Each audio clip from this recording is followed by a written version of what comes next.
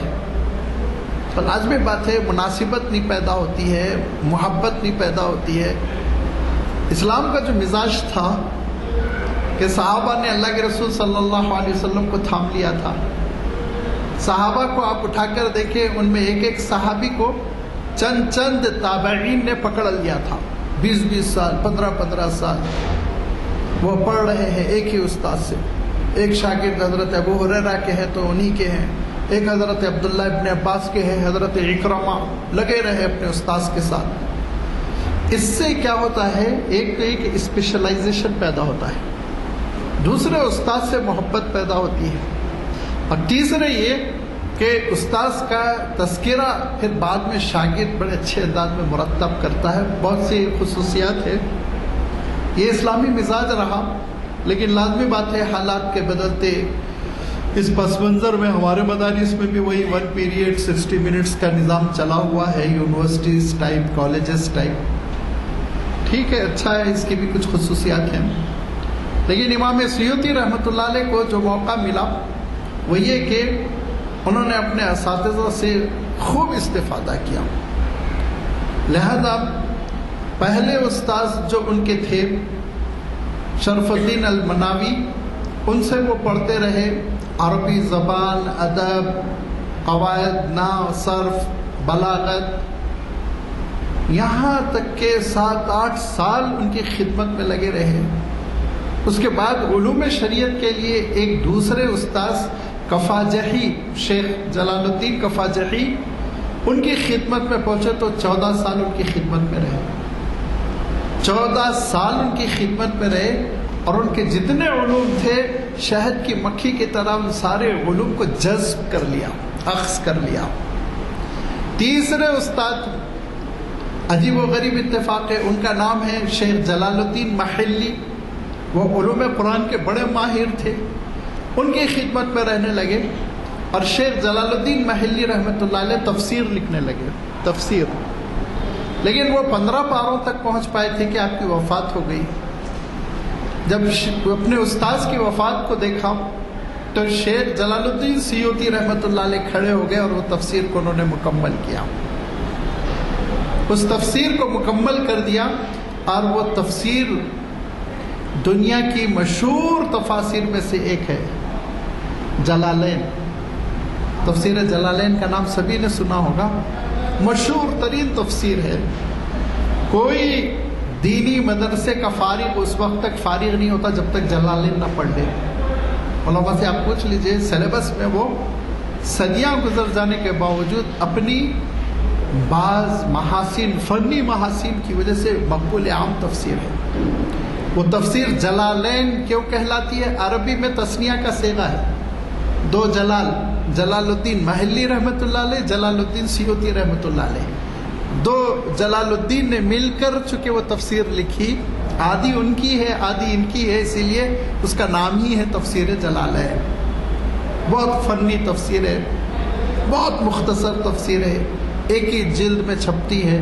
لیکن مسئلہ یہ ہے کہ وہ عربی میں ہے تو لازمی بات ہے عربی نہ ہی اس سے استفادہ کر سکتے ہیں، اور اتنی ٹیکنیکل ہے اور اتنی مختصر ہے کہ اس کا ترجمہ ممکن نہیں. ہاں تشریح آپ کر سکتے ہیں، شرح لکھ سکتے ہیں، لیکن ترجمے سے کام چلنے والا نہیں ہے. کبھی کبھی پوری آیت کی تشریح ایک ہی لفظ سے کرتے ہوئے، ایک لفظ سے مفہوم بیان کرتے ہوئے گزر جاتے ہیں. تو یہ تفسیر جلالین یہ دراصل نتیجہ ہے 2 اماموں کی قد و کاوش کا، ان کی کوششوں کا. ایک امام جلال الدین محلی رحمۃ اللہ علیہ، دوسرے ان کے شاگرد رشید امام جلال الدین سیوطی رحمۃ اللہ علیہ، جن کا میں تذکرہ کر رہا ہوں. 25 سال کی عمر کے ہو گئے تھے اور رسائل لکھنا شروع کر دیا. چھوٹے چھوٹے کتابچے لکھنے انہوں نے شروع کر دیے، ایک ایک ٹاپک پر بڑی شہرت ہونے لگی، بہت پڑھے جانے لگے، جامعیت کی وجہ سے اور سہل ممتنع اسلوب کی وجہ سے کہ ہر ایک کو سمجھ میں آ رہا ہے، طلبہ کے حلقے میں آپ کی کتابیں چلنے لگی، تو لازمی بات ہے کچھ چیزیں پیدا ہو جاتی ہیں، چاہے آپ اس کو جلسی نہ کہیں، حسد نہ کہیں، لیکن ایک معاصرت تو پیدا ہوتی ہی ہے۔ لہذا اس زمانے کے کچھ لوگوں میں معاصرت پیدا ہوئی، اس میں دو تو بڑے اسکالرس ہیں جو بہت اونچے درجے کے امام ہیں۔ ایک ہے امام سخاوی جو فن حدیث کے بہت بڑے امام ہیں، اور دوسرے امام بھی فن حدیث کے امام قسطلانی، دونوں بہت بڑے ائمہ ہیں، ان کا میں مقام نہیں گرا رہا ہوں، لیکن آپس میں مخالفتیں چلی۔ تو امام سیوطی رحمۃ اللہ علیہ کی رد لکھنے لگے لوگ، تنقید کرنے لگے، اور تنقید بہت اچھی چیز ہوتی ہے، تنقید کو برداشت کرنا چاہیے، تنقید سے تنقیح ہوتی ہے، تنقیح یعنی معاملہ صاف ہو کر نکھر کر آتا ہے، جو بھی میں نے کام کیا ہے اس پر کوئی ناقدانہ نگاہ ڈال کر اس کی اخطاء کو نمایاں کر رہا ہے تو وہ تو میرا محسن ہے نا، اصلاح ہونی چاہیے۔ تنقید سے یاد رکھیے ڈیولپمنٹ آتا ہے، کام ترقی پاتا ہے، تنقید سے انسان کو کبھی بھی اریٹیٹ نہیں ہونا چاہیے، ناراض نہیں ہونا چاہیے، خوش ہونا چاہیے، استقبال کرنا چاہیے، یہ بڑے ائمہ کا مزاج ہوتا ہے، وہ خوش ہوتے ہیں۔ ہاں تنقیص کبھی نہیں کرنی چاہیے، تنقیص توہین کر رہے ہیں، ان کو ذلیل کر رہے ہیں، رقیق جملے کس رہے ہیں، یہ غیر شریفانہ عمل ہے، یہ ہرگز نہیں۔ تنقید ہونی چاہیے آپس میں ایک دوسرے۔ امام مسلم نے اپنے استاد امام بخاری پر تنقید کی، ان کی امام مسلم کی جو کتاب ہے صحیح مسلم، اس کا مقدمہ پڑھیے، تنقید کی کوئی حرج نہیں، اچھی بات ہے، محدثین کرتے رہے ایک دوسرے پر تنقید، لیکن کچھ چیزیں ایسی آ گئی تحریر میں کہ امام سیوطی رحمۃ اللہ علیہ کا دل ٹوٹ گیا۔ امام سیوطی، یہ واقعہ بہت غور سے سنیے آپ لوگ، آج ہمارے لیے اس میں سبق کے بہت پہلو ہیں کہ امام سیوطی رحمۃ اللہ علیہ کی کل عمر اس وقت 40 سال تھی، اور افتاء اور تدریس کے بہت اہم قاہرہ میں مسند پر بیٹھے ہوئے تھے، بہت طلبہ استفادہ کر رہے تھے، بھیڑ لگی رہتی تھی، لیکن اب کا ایک دل ٹوٹ گیا، ایسا نہیں ہونا چاہیے تھا۔ امام غزالی رحمۃ اللہ علیہ بھی ذرا سا دنیا سے دل ٹوٹ گیا تھا، تنہائی پسند ہو گئے تھے، تو روضۃ المقیاس نامی ایک جگہ ہے دریائے نیل کے کنارے، وہاں امام سیوطی رحمۃ اللہ علیہ ایک طرح سے معتکف ہو گئے، خلوت پسند، بالکل تنہا اکیلے رہنے لگے، لوگوں سے کٹ گئے، میل جول ختم کر دیا، اور یہ اعلان کر دیا کہ اب میں قطع تعلق کر رہا ہوں دنیا سے، اور میں اب صرف لکھوں گا، لکھنے پڑھنے کا ایکیڈمیکل کام جس کو ہم کہتے ہیں نا، تصنیف و تالیف کا میں کام کروں گا۔ تو امام قسطلانی رحمۃ اللہ علیہ میں نے جیسے ذکر کیا بہت بڑے محدث ہیں، ان کو اتنی تکلیف ہوئی، انہوں نے کہا کہ اتنے بڑے عالم سیوطی جیسے اسکالر اگر یہ قطع تعلق کر لیں اور عوام میں تدریس و تصنیف نہ کریں، پڑھائیں لکھائیں نہیں، تو بہت بڑا امت کا نقصان ہے، اس کا ازالہ ہونا چاہیے۔ لہذا وہ ناقد تھے، وہ تنقید کیا کرتے تھے، لیکن حیرت انگیز بات یہ ہے، یہ اس وقت یہ بات وجود میں آتی ہے، ظہور پذیر ہوتی ہے، جب انسان خالصتاً للہیت سے بھرا ہوا، فنا فی اللہ ہو چکا ہو۔ ننگے پیر انہوں نے امام سیوطی رحمۃ اللہ علیہ کے پاس حاضری دی، معاصر علماء دونوں ہم پلہ، بغیر چپل پہنے، جوتی پہنے، ننگے پیر ہو کر حاضری دی، اور آ کر کہا کہ میں امت کی جانب سے معافی مانگتا ہوں آپ سے، اب ایسا خلوت نشی نہ ہو، اب عوام میں رہیں، درس دیں، پڑھائیں آپ۔ جہاں تک ہماری تنقید تھی، وہ جن چیزوں کو ہم نے نہیں سمجھا اس کو ہم نے وضاحت کے لیے پیش کیا۔ امام سیوطی رحمۃ اللہ علیہ نے کہا کہ آپ کی معذرت کی کوئی ضرورت نہیں، میں آپ سے نہیں ناراض ہوں، مگر بس میرا اب یہ ارادہ ہو گیا ہے کہ میں تنہائی کے ساتھ علمی خدمت انجام دوں، لہذا جہاں تک معافی کی بات ہے تو میرا دل آپ کے سلسلے میں صاف ہے، جہاں تک عوام میں آ جانے کا مشورہ ہے وہ میں نہیں کر سکوں گا کیونکہ میرے ارادے کے خلاف ہے۔ اب مجھے آپ رہنے دیجیے۔ 22 سال امام سیوطی رحمۃ اللہ علیہ معتکف رہے، بادشاہ آ کر دروازے سے واپس ہو گیا، وظیفے کی پیشکش، دولت کی پیشکش کرتا رہ گیا، لیکن امام سیوطی رحمۃ اللہ علیہ باہر نہیں آئے۔ ملاقات کرتے تھے، چھوڑ کر باہر کی مصروفیات میں نہیں آئے، ملتے جلتے تھے، جو آیا ضیافت کرتے تھے، محبت سے پیش آتے تھے، لیکن اپنے عزم کو، اپنے حوصلے کو چھوڑا نہیں۔ اور 22 سال کی مدت میں امام سیوطی رحمۃ اللہ علیہ نے وہ کارنامہ انجام دیا جو کبھی کبھی 200 سال بیٹھ کے اکیڈمی سے نہیں انجام دیتی ہیں۔ ہمارے پاس بڑی اکیڈمی دائرۃ المعارف کی فہرست اٹھا کر دیکھیے، ساری سرکاری تنخواہیں ہیں ماشاءاللہ، بڑا ہال ہے، لائبریری ہے، فین ہے، ایئر کولر ہے، ہر قسم کی سہولت ہے، بیچ میں چائے کا وقفہ ہے، بلکہ چائے کا دور چلتا ہے۔ اور بھی اکیڈمیز ہیں، انگلش کی اکیڈمیز، یعنی سائنس کی اکیڈمیز ہیں، عصری تعلیم کی اکیڈمیز ہیں، لیکن ان کا پروڈکشن آپ دیکھیے۔ اور امام سیوطی رحمۃ اللہ علیہ کا دیکھیے، جرمنی کا وہ مستشرق جو اسلامی تاریخ کے سلسلے میں جہاں ڈنڈی مارنا ہے وہاں ڈنڈی مارتا ہے، بروکلمان، اس بروکلمان نے امام سیوطی رحمۃ اللہ علیہ کی 450 کتابوں کا تذکرہ کیا ہے، 450 کتابوں کا تذکرہ کیا اور کہا کہ یہ 450 کتابوں کے مصنف ہیں۔ اب آپ سوچئے، یوں ہی وہ غیر مسلم عیسائی ہے، وہ کیوں معتقد ہوگا؟ دوسرے یہ کہ ذرا جرمنی کے مستشرقین بڑے بے ایمان ہوا کرتے تھے، اسلام پر زیادہ ان کو انشرا نہیں رہا، جہاں ڈنڈی مارنا ہے وہاں ڈنڈی مارتے۔ باوجود اس کے کہ وہ مجبور ہوا کہ امام سیوطی رحمۃ اللہ علیہ کی 450 تصانیف کا اعتراف کرے، ان کی لسٹ دے اپنی کتاب میں۔ اور پھر اس نے جرمن میں وہ کتاب لکھی، لیکن اس کا انگلش ٹرانسلیشن اویلیبل ہے، اسلامک لٹریچر یا اس طرح کا کچھ نام ہے، میرے ذہن میں نہیں آ رہا۔ لیکن مسلم علماء نے جو امام سیوطی رحمۃ اللہ علیہ کی کتابوں کا احاطہ کرنے کی کوشش کی تو 600 تصانیف کی فہرست بنی، 600 کتابیں لکھی ہے امام سیوطی رحمۃ اللہ علیہ نے۔ کتنا بڑا کارنامہ! میں نے عرض کیا نا، اکیڈمیز نہیں کر پاتی ہیں، ایک آدمی بمقابلہ اکیڈمی۔ یہ اللہ کے رسول صلی اللہ علیہ وسلم کے معجزات میں سے ہے کہ اللہ تعالیٰ نے آپ صلی اللہ علیہ وسلم کو وہ امت عطا کی۔ اس سے پہلے بھی میں نے عرض کیا، حدیث تو صحیح نہیں ہے لیکن مفہوم صحیح ہے۔ ایک حدیث بیان کی جاتی ہے کہ میری امت کے علماء انبیاء بنی اسرائیل کے مثل ہے۔ حدیث صحیح نہیں ہے، یہ سند کے اعتبار سے اتھینٹک نہیں ہے، لیکن معنی واقعی صحیح لگتے ہیں۔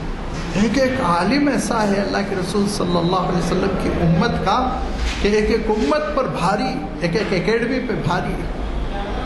امام سیوطی رحمۃ اللہ علیہ نے فن تفسیر میں کتابیں لکھی، امام سیوطی رحمۃ اللہ علیہ نے فن حدیث میں کتابیں لکھی، امام سیوطی رحمۃ اللہ علیہ نے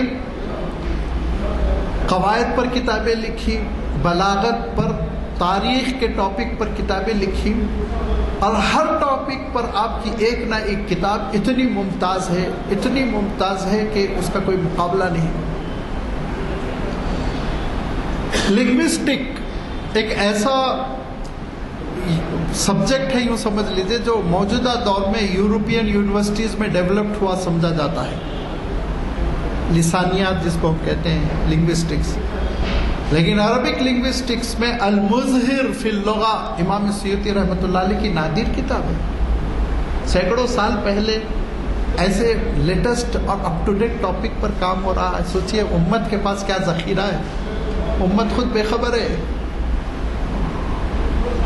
مجھے جو چیز آپ کی خدمت پہ رکھنی ہے وہ یہ کہ قرآن مجید کی خدمت کے سلسلے میں امام سیوطی رحمۃ اللہ علیہ نے جہاں جلالین میں حصہ لیا، 50% جلالین آپ ہی کی ہے، وہیں آپ نے ایک بہترین تفسیر لکھی الدر المنصور، کئی جلدوں میں۔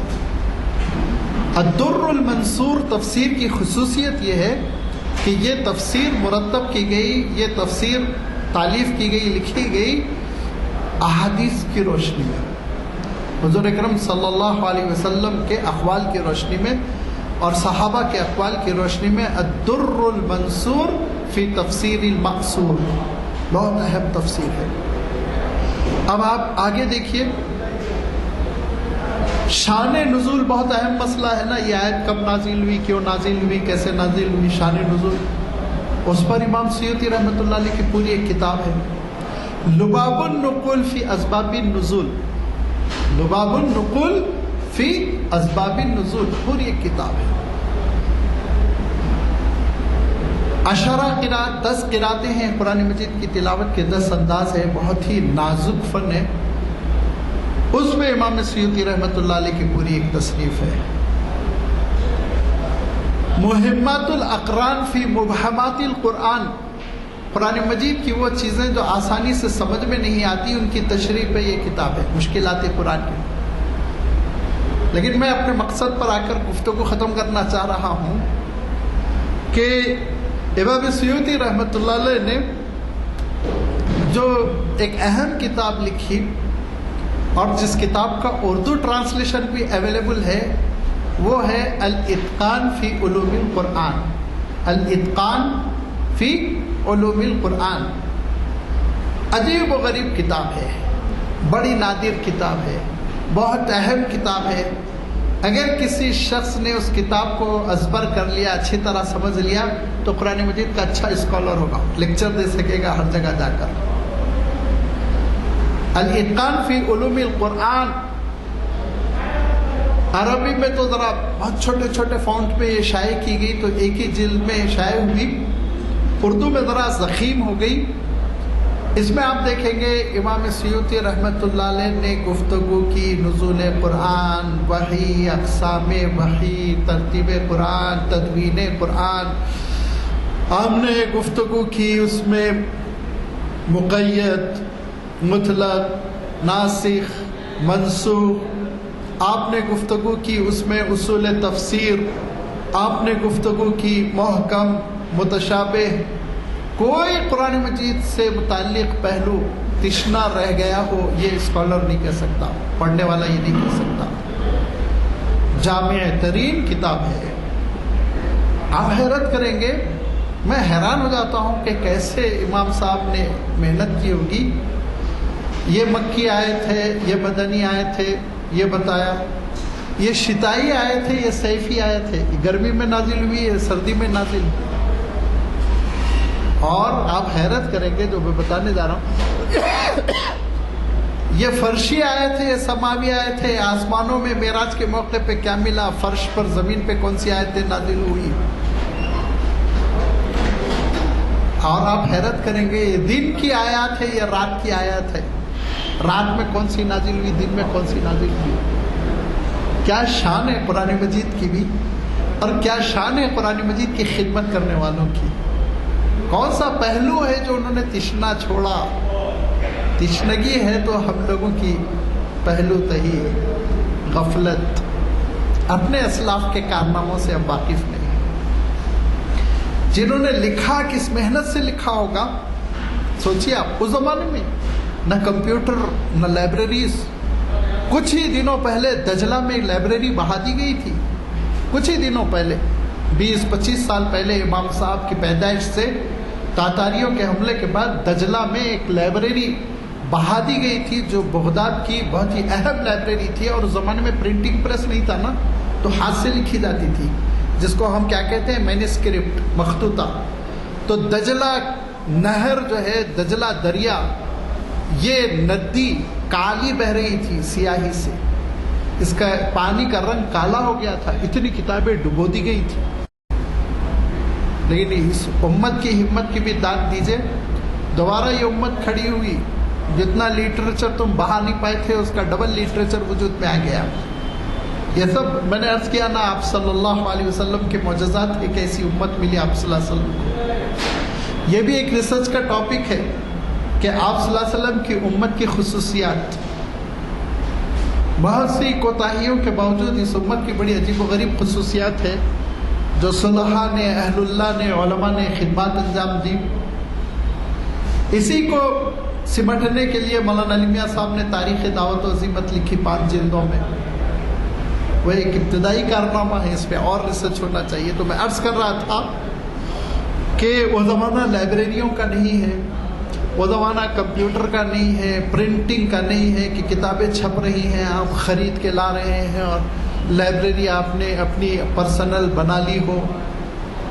اس کے باوجود ان علماء نے کیسے مطالعہ کیا ہوگا، نوٹس کیسے لیے ہوں گے، کیسے لکھا ہوگا، کیسے قلم بند کیا ہوگا، کتنی جفاکشی، کتنی جانشینی، کتنی محنت. یہ ساری چیزوں کے بعد یہ کتابیں وجود میں آئیں اور یہ کتابیں الحمدللہ موجود ہیں. اللہ نے ان کتابوں کو محفوظ رکھا.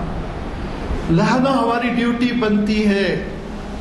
میں کسی بھی ناشر کا دلال نہیں ہوں، آپ مت سمجھیے میں بچولا ہوں، ان کی کتابیں بکنے کے لیے تشہیر کرتا ہوں. میں اسلاف کا نمائندہ ہوں. میں ہمارے بزرگوں کے ذکر کو برقرار رکھنا چاہتا ہوں. ہم عربی میں ایک اصطلاح استعمال کرتے ہیں احیاء التراث. احیاء التراث کے معنی ہوتے ہیں اسلاف کی جو میراث ہے اس کو زندہ رکھو. تفسیر میں جو لٹریچر، سیرت میں، حدیث میں، قرآنیات میں، علوم بلاغت میں، اس کو زندہ رکھو. یہ بہت بڑی ذمہ داری ہے ہماری. لہذا کیا ہماری ذمہ داری نہیں بنتی کہ ہم اردو میں وہی کتاب کا ایک ہی کتاب کا انتخاب کر رہا ہوں اور اسی پہ زور دے رہا ہوں میں، کیونکہ وہ بہت جامع بھی ہے اور اردو میں اویلیبل بھی ہے. الاتقان فی علوم القرآن امام سیوطی رحمۃ اللہ علیہ کی، جس میں قرآن مجید سے متعلق ساری معلومات آپ کو اکٹھی ملیں گی، ایک جگہ ملیں گی. کیا یہ ہماری ڈیوٹی نہیں بنتی کہ اس کتاب کا ایک نسخہ میرے گھر رہے؟ میں ہمیشہ عرض کرتا ہوں نا کہ اسلامک لٹریچر کا ایک ذخیرہ میرے گھر میں رہنا چاہیے.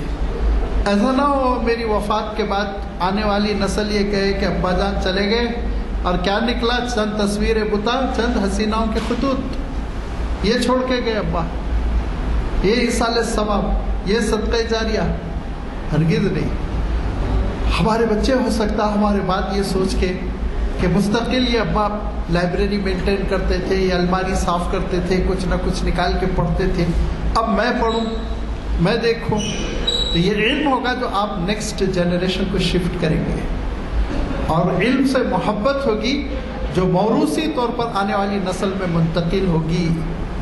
مطالعے کی عادت ڈالیں، مطالعے کی عادت ڈالیں. یہ جو زمانہ آیا ہے جس کو ہم گلوبلائزیشن کہتے ہیں، جس کو ہم یہ کہتے ہیں انٹرنیٹ کا زمانہ ہے، جس کو ہم کہتے ہیں کہ نالج جو ہے وہ ٹپ آف دا فنگر ہے اور اس میں ہم مگن ہیں، اس کو ہم چھوڑیں. ضرورت پر ہم اس کو اختیار کریں، اس کے پیچھے نہ پڑے رہیں. مطالعہ روزانہ کچھ نہ کچھ مطالعہ، علوم قرآن کا، علوم حدیث کا، سیرت کا، یہ ہم اپنی عادت بنائیں، اپنا معمول بنائیں. اور آپ دیکھیں گے کہ اس مطالعے کی عادت کی وجہ سے، اور آپ دیکھیں گے کہ یہ اسٹڈی کا جو نیچر بنے گا آپ کا، آپ کی خود ایک اہمیت ہوگی. آپ اپنے حلقہ احباب میں ایک اسکالر کی حیثیت سے جانے مانے جائیں گے. اور اس کو چھوڑ دیجیے، اہمیت بنے نہ بنے دنیا میں کیا لینا دینا، لیکن اس صالح ایکٹیویٹی میں جو میرا وقت گزرے گا، ایک نیک کام میں جو وقت گزرے گا نا، علم میں، علم کی مشغولیت میں، تو پھر اس کا اجر بھی بے انتہا ملے گا. کیونکہ اللہ کے رسول صلی اللہ علیہ وسلم نے یہ ارشاد فرمایا، جو شخص علم کے راستے پر چل پڑتا ہے یہاں تک کہ اسی راستے میں اس کی وفات ہو جاتی ہے تو وہ شہیدوں کی طرح اٹھایا جاتا ہے.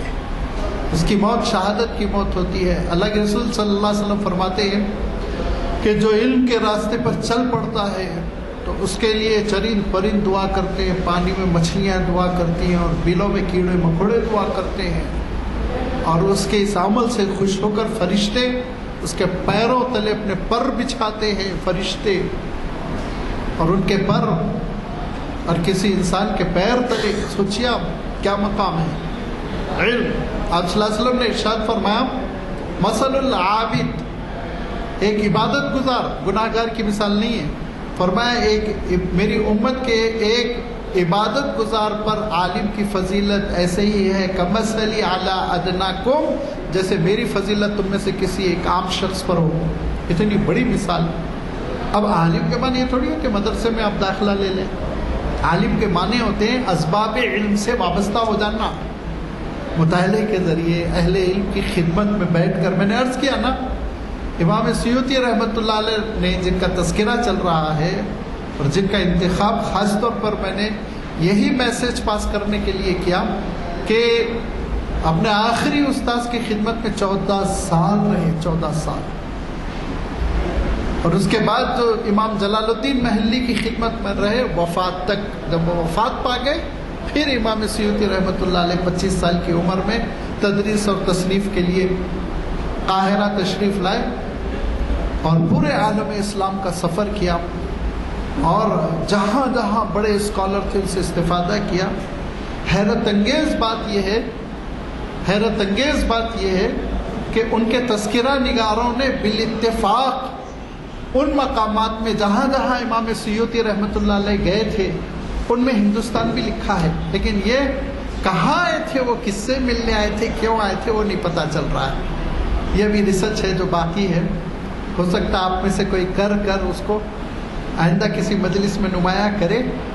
لیکن سارے تذکرہ نگاروں نے انڈیا کا نام لکھا، الہند۔ بھائی حجاز تو صحیح ہے، مکہ مکرمہ، مدینہ منورہ، بغداد تو ٹھیک ہے ہند کا مرکز تھا، مصر کے تو وہ خود تھے، اس کے بعد ہند لکھا ہے، سب نے لکھا الہند۔